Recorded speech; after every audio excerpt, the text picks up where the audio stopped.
கத்தி அலுவலகத்துக்காக ஜாதி மோதல் வரும். ஆனா நீங்க திரை உலகம் கையில் எடுத்துட்டு ஒரு மோதல் போட்டி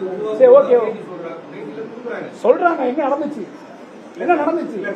இல்ல ஒட்டுமொத்த படத்தையும் 5 படத்தையும் எனக்கு சிஎம் பாராட்டிருக்காரு, எனக்கு கவர்மெண்ட் பாராட்டிருக்கு, எனக்கு விருதுகள் கொடுக்கப்பட்டிருக்கு, ஒட்டுமொத்த தமிழ் சமூகம் கொண்டாடிட்டு இருக்கு. நீ திருப்பி 10 பேர் எங்கேயாவது பேசுறத மட்டும் அதையே திருப்பி நெகட்டிவ் செட் பண்ண பாக்கீங்க. கஷ்டப்பட்டு வேதனையும் வலியுமா ஒரு நெகட்டிவ் செட் பண்ண ஒரு நெகட்டிவ் மாத்த முயற்சி பண்றோம்.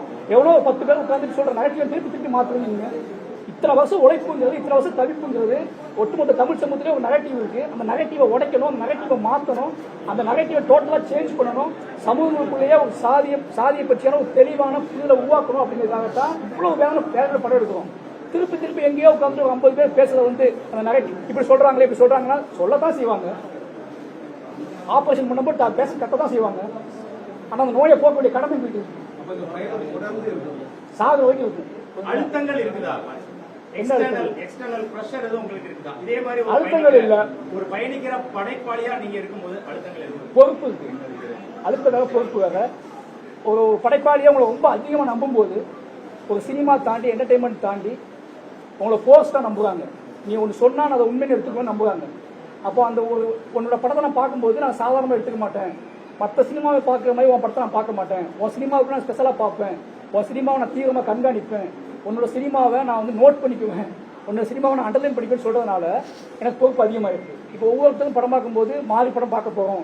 அதுல ஏதோ ஒரு விஷயம் கடத்தப்பட்டிருக்கும், ஏதோ ஒரு விஷயம் சொல்லப்பட்டிருக்கும். அந்த உண்மை சமூகத்துக்கு தேவையானதா இல்லையானதா அப்படிங்கிறத டிபேட் கிரியேட் ஆகும். அப்படிங்கும்போது பெருமனா படம் நல்லா இருக்கு, கொண்டாடுறாங்க, படம் வேகமா போகுது, படம் குதிரை வேகத்தில் ஓடுது, அதை வச்சு வைக்க முடியாது. இந்த படம் மக்களுக்கு என்ன கடந்துச்சு அப்படிங்கிற பொறுப்பு இருக்குல்ல. அப்போ எவ்ரி ஃப்ரேம் எவ்ரி ஷார்ட்டை யோசிக்கும் போது நான் ஏதாவது தப்பா வைக்கிறேனா, இல்லை சினிமாவுக்காக வைக்கிறேனா, இல்ல படம் ஸ்லோவா போனா கூட பரவாயில்ல, நான் நேர்மையா கையாளுறேனா அப்படிங்கிற பொறுப்பு இருக்கு. அந்த பொறுப்புக்குள்ள சின்ன அழுத்தம் இருக்கு. அந்த அழுத்தம்ங்கிறது கமர்ஷியல் அழுத்தம், அதாவது சோசியல். என் கூட சில கமிட்மெண்ட் என் கூட வேலை பார்ப்பாங்கல்ல, எனக்கு இது இருக்கு, ஆனா அவங்களுக்கு அது இருக்காது. அப்போ அவங்க வேற ஒன்று எதிர்பார்ப்பாங்க. அப்போ அவங்களையும் நானும் பேலன்ஸ் பண்ணி நான் இதை சொல்றேன். இப்போ ஏன் நான் இடையில ரொம்ப போஸ்டா பேசுனா, திருப்பி ஒரே நெகட்டிவை கேட்டு எந்த பிரச்சனைக்கு வந்தாலும் இப்படி சொல்றாங்களே. 5 படமா உங்களுக்கு தெரியும். அந்த 5 படத்தையும் தாண்டி தான் படங்கள் பண்ணிட்டு இருக்கோம். அந்த 5 படத்தையும் மக்கள் புதுசா கொண்டாடுறாங்க. அப்போ இவ்வளவு மக்கள் கொண்டாடுற ஒரு விஷயத்த அப்படியே தள்ளி வச்சுட்டு ஒரு 10 பேர் பட்ட நெகட்டிவ் செட் பண்ணி எனக்கு திருப்பி இருக்குல்ல, அது ரொம்ப பெயினா இருக்கு.